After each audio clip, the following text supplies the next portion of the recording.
حضور کی محبت کا ایک تقاضا اور بھی ہے کہ ہمارا نا اپنے نبی سے ملنے کو بھی دل چاہے۔ میں آپ کو ایک بات عرض کروں، شاید میں سارا دن ہی وظیفے بتاتا ہوں، دکان نہیں چلتی تو وظیفہ بتا دیں،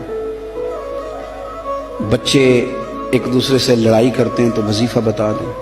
میں پڑھتا ہوں بزرگوں کی کتابیں، تو بزرگ فرماتے ہیں لوگ آیا کرتے تھے کہ کوئی درود و سلام بتائیں جس سے مدینے والے محبوب کا دیدار نصیب ہو۔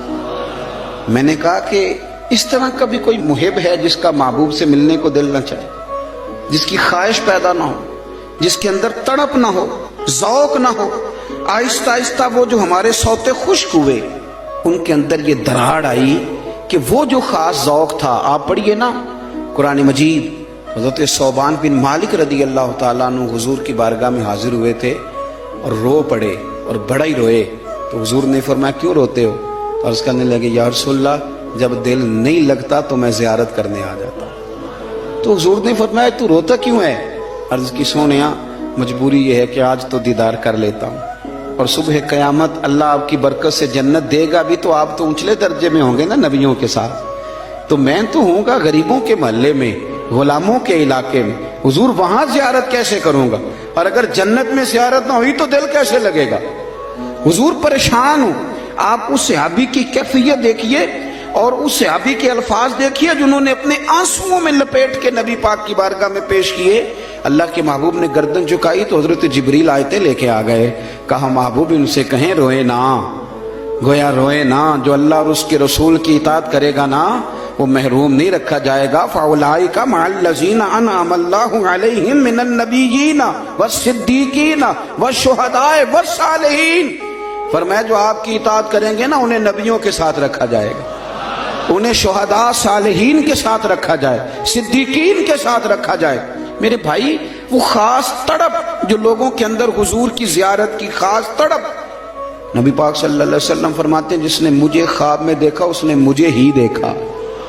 شیطان خواب میں بھی آ کے میری مثل ہونے کا دعویٰ نہیں کر سکتا۔ وہ جو ایک ذوق ہے حضور کی زیارت کا، ہمارے تو ایسے صوفیاء گزرے جو فرماتے ہیں ایک لمحے کے لیے اگر نبی پاک ہم سے جدا ہو جائیں تو ہم اپنے آپ کو مومن ہی تسلیم نہیں کرتے۔ لیکن اب ہمارے نوجوانوں میں اور ہمارے لوگوں میں جو خاص شوق ہوتا تھا، رات کو نا لوگ نہا کے سوتے تھے، خوشبو لگا کے سوتے تھے، اپنے بستر کو دیکھتے تھے صاف ہے، استغفار پڑھتے تھے، اور پھر وہ مدینہ شریف کی طرف منہ کر کے باوضو درود و سلام پڑھتے سوتے تھے۔ کوئی پوچھتا تھا یہ کیا ہے تو کہتے تھے چر ہویا مینوں ترلے لیندے ہاں، کدی موڑ میرے ول واگاں، خواب میری وچ ایک بار جیاویں میں ساری عمر نہ جاگاں۔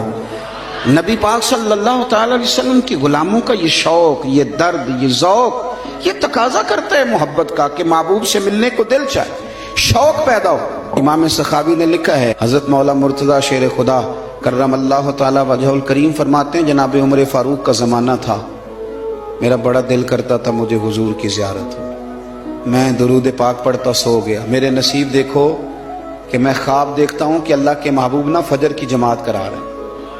فرماتے ہیں نبی پاک صلی اللہ علیہ وسلم نے جماعت کرائی اور غلاموں کی طرف رخ نور پھیرا، ایک صحابی کے باغ میں تازہ کھجوریں پکی تھیں، وہ صحابی ٹوکرے میں ڈال کے حضور کی بارگاہ میں لائے۔ نبی پاک صلی اللہ علیہ وسلم نے ایک کھجور اٹھائی اور اٹھا کے منہ میں رکھی، پھر حضور صحابہ کو دینے لگے۔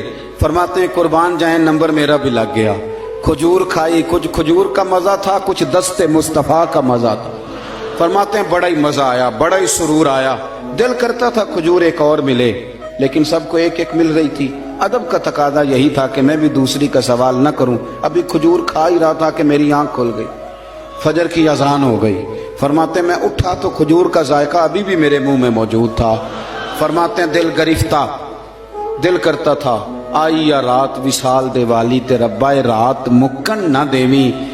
کہتے ہیں بھارا دن چڑھ گیا، اذان فجر ہو گئی، صبح صادق طلوع ہو گئی، میں اٹھا، وضو کیا، سنت ادا کی، مسجد میں جا کے نماز کے انتظار میں بیٹھ گیا۔